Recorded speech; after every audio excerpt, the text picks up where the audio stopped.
সমুদ্রের গভীরে ছিল এক জাদুকরী রাজ্য। জল সেখানে কাঁচের মতো স্বচ্ছ, চারপাশে রঙিন প্রবাল, নরম ঢেউয়ের মধ্যে দুলছে সবুজ সাগর ফুল, আর আকাশের আলো যেন পানির মধ্যে রূপালি রেখা এঁকে দিয়েছে। এই রাজ্যে বাস করত একদল সুন্দর জলপরী। তারা শুধু সৌন্দর্যের প্রতীক ছিল না, বরং তারা খুব পরিশ্রমীও ছিল। প্রতিদিন সকাল হলেই জলপরীরা নিজেদের কাজ শুরু করত।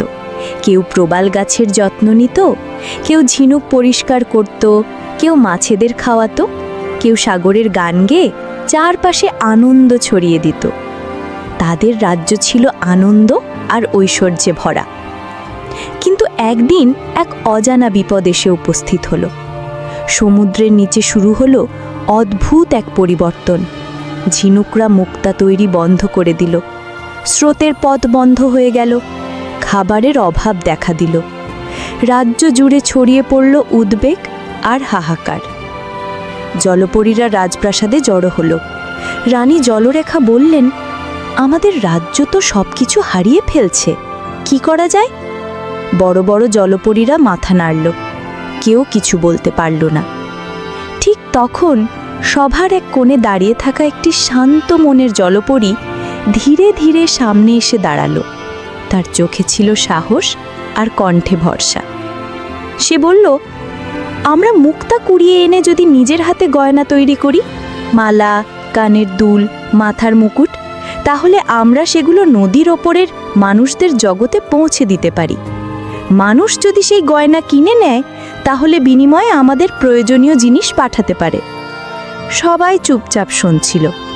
কেউ কেউ কাজ ঝাঁকালো, মানুষ তো আমাদের দেখতে পায় না। কিন্তু জলপরী বলল, সব মানুষ নয়, কিন্তু কিছু শিশু এখনও আছে যারা হৃদয়ের চোখে দেখতে পারে। তারা আমাদের অনুভব করতে পারে। সেই শিশুরাই আমাদের বার্তা পাবে। রানী চিন্তা করে বললেন, তুমি যদি এমন বিশ্বাস করো, তাহলে তুমিই শুরু করো। সেই জলপরী একা একা গভীর সাগরের তলদেশে ঝিনুক খুঁজতে শুরু করল। অনেক ঝিনুক ফাঁকা ছিল, অনেকগুলো সাড়া দিত না, কিন্তু সে হাল ছাড়েনি। অবশেষে এক ঝিনুকে সে পেল চকচকে সাদা মুক্তা। ধীরে ধীরে সে আরও পেতে লাগলো লালচে, হালকা নীল, গোলাপি রঙের মুক্তা। সে নিজের হাতে তৈরি করল এক অপূর্ব গয়না সেট, মুক্তার মালা, ঝিনুকের কানের দুল আর প্রবালের চুড়ি। তারপর এক জাদুকরী ঢেউয়ের সাহায্যে সেই গয়না নদীর তীরে ভেসে দিল। যেমন সে ভেবেছিল, নদীর ধারে খেলা করছিল এক কৌতূহলী শিশু। সে সেই গয়নাগুলো দেখে অবাক হয়ে গেল আর নিজের মা বাবার কাছে নিয়ে গেল। মানুষরা বুঝল এগুলো সাধারণ কিছু নয়। তারা খুশি হয়ে সমুদ্রের মাঝে গয়নার জবাবে পাঠালো খাবার, আলো, কিছু ঔষধ, এমনকি কিছু রত্ন, যা সমুদ্রের জন্য প্রয়োজন। জলপরীদের রাজ্যে ফিরে এলো আনন্দ, আলো আর নতুন জীবন।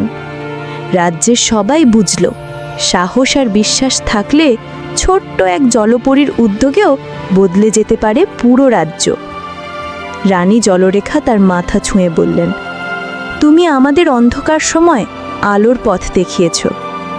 জলপরী কিছুই বলল না, শুধু মুচকি হেসে নরম ঢেউয়ের মধ্যে মিলিয়ে গেল। যেমন সে ছিল, নীরব কিন্তু অনন্য। বন্ধুরা, রোজ আসছি নতুন নতুন রূপকথা, মজার মজার গল্প। তাই আর দেরি কেন? এখনই চ্যানেলটি সাবস্ক্রাইব করে ফেলো।